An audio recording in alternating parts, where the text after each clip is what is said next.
रहमतुल्लाहि व बरकातुहू।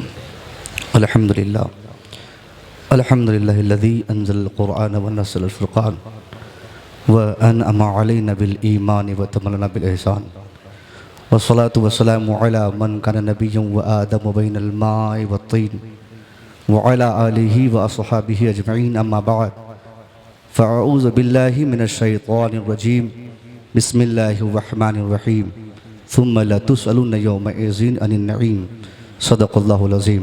दुरूद शरीफ पढ़ें। अल्लाहुम्मा सल्लि अला सय्यिदना शफ़ीअना नबीना मुहम्मद बारिक वसल्लम सलातुम व सलामुन अलैका या रसूलल्लाह सल्लल्लाहु अलैहि व आलिहि वसल्लम। 50वां उर्स हुज़ूर हाफ़िज़ मिल्लत में मादर इल्मी में हाज़िरी हुई और नक़ीब साहब फरमा रहे थे कि इनको मालूम है कि 5 मिनट का टाइम है, खड़ा होना ही मेरे लिए बहुत बड़ी सादतमंदी है। बेशक बेशक। ऐसे ही मौके से जो हमारे आरास होते हैं, जो हमारे ज़िम्मेदार स्टेज हैं, ऐसे ही मौके से हमें पैगामात दिए जाते हैं जो पूरे साल के लिए रूह की तरह, ग़िज़ा की तरह हमारे मुआशरे को ये पैगामात ज़िंदा रखते हैं। मेरे पास वक्त चूँकि इसलिए भी कम है कि मैं यहाँ का फ़र्जंद हूँ और मैं ही वक्त लूँगा, तो हमारे एक भी मेहमान ख़तीब अगर रह जाएंगे तो मुझे तकलीफ़ होगी। बेशक बेशक। मैं चाहता हूँ कि चंद बातें मौजूदा हालात के तनाजुर में बतौर पैगाम आप तक पहुँचा कर रुखसत हो जाऊँ। आज की तारीख़ में मुसलमान पूरी दुनिया में जिस तरीके से जी रहा है ये किसी को बताने की ज़रूरत नहीं। हर आदमी जानता है कि मुसलमानों की क्या सूरत हाल इस वक्त दुनिया भर में है। मुसलमानों को ऐसी हालत में सबसे ज़्यादा जिन चीज़ों की ज़रूरत है वो सेल्फ़ अकाउंटेबिलिटी की, ख़ुद के मुहासबे की ज़रूरत है। जो दौर आज हम जिस दौर से गुज़र रहे हैं, माज़ी में ऐसे अदवार हमारे सामने कभी नहीं आए, या आए भी तो इतनी शिद्दत के साथ नहीं आए। आखिर क्या वजह है? हमने पूरी दुनिया को बेदार किया। आज हमें सोई कौम दुनिया महसूस कर रही है। हमने पूरी दुनिया को जगाकर किस तरीके से आज हमने पसमानदगी और तनज़्ज़ुली के हम शिकार हो गए, इसकी वजह क्या है? जब हम इसकी वजह तलाशते हैं, बुनियादी तौर पर दुनिया भर में जितनी भी अक़वाम है जो तरक्की करती है, उनकी तरक्की के जो असबाब, जो अवामिल होते हैं, मुताले के बाद पता चलता है कि तरक्की वही कौम करती है। या तो वो कौम एजुकेटेड हो तो तरक्की करेगी, या फिर वो कौम यूनाइटेड रहे तो तरक्की करेगी, या फिर पॉलिटिकली वो जिंदा रहे तो तरक्की करेगी। ये 3 ऐसे एजेंसीज और अवामिल है।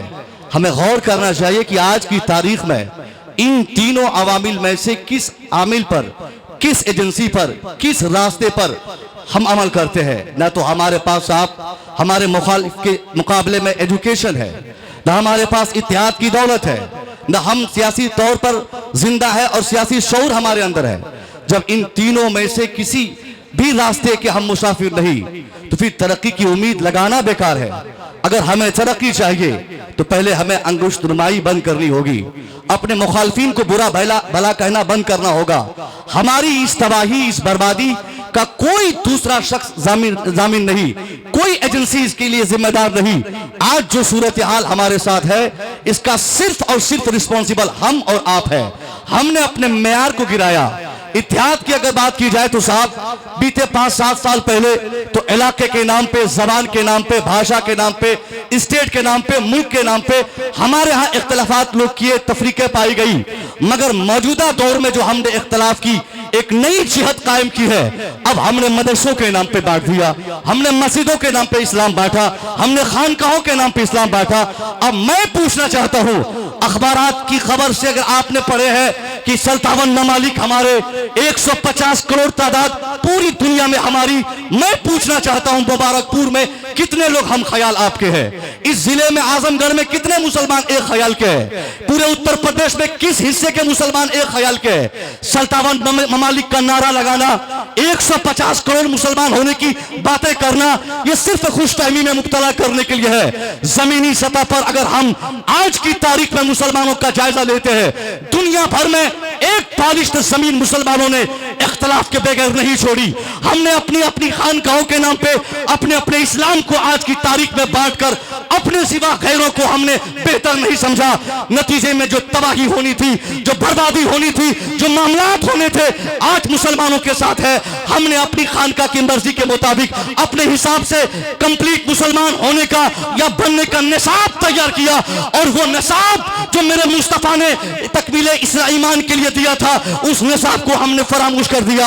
हमने ये सोच बना ली कि साहब हम अशरफी हैं तो रज़वी हमसे बेहतर नहीं, अगर हम रज़वी हैं तो हमने अशरफियत की मुखालफत को जिम्मेदारी से निभाया, अगर हम नक्शबंदी हैं तो हमें कादरी समझ में नहीं आता। ये मुखालफत बता रही है कि आने वाले 2-4-10 सालों के अंदर अगर यही सूरत हाल अगर हमारे समाज में रहे तो 5-10 सालों के अंदर अभी तो हमारी इबादत गाहों पे हमले हो रहे, अभी हमारे औलिया सालिहीन के मज़ारात पर अटैक हो रहे। एक दिन आएगा चुन चुन कर सबको भगाने की कोशिश होगी, सबको लथेड़ा जाएगा। जरूरत इस बात की है कि हम पूरी दुनिया में एक जहती का पैगाम दें, एक मुसलमान बने और तकमील ईमान की वो बातें करें, वो निसाब स्थापित करें जो मेरे मुस्तफा ने दिया था। नबी ने क्या फरमाया था? मन अहब्ब लिल्लाह व अबग़ज़ लिल्लाह व मना लिल्लाह फ़क़त इस्तकमल ईमान। सरकार फरमाते हैं जिसने मोहब्बत की अल्लाह के लिए, जिसने दोस्ती की अल्लाह के लिए, जिसने किसी को कुछ दिया अल्लाह के लिए, किसी को किसी चीज से मना किया अल्लाह के लिए, गोया उसने ईमान को मुकम्मल कर लिया। मगर हमने क्या निसाब दिया? जिसने इसको माना वो मुसलमान बना, जिसने उसको नहीं माना मुसलमान नहीं, जिसने हमें माना मुसलमान है, उसको नहीं माना मुसलमान है। सरकार आला हजरत ने भी एक निसाब कायम फरमाया था। आपने कहा उन्हें जाना, उन्हें माना, न रखा गैर से कोई काम, लिल्लाहिल हम्द में दुनिया से मुसलमान गया। अस्सलाम वालेकुम। जिंदाबाद जिंदाबाद जिंदाबाद। सुभान अल्लाह सुभान अल्लाह। मैं ये बातें बार बार कहता हूँ कि तकरीर के लिए 5 मिनट कुछ नहीं होता,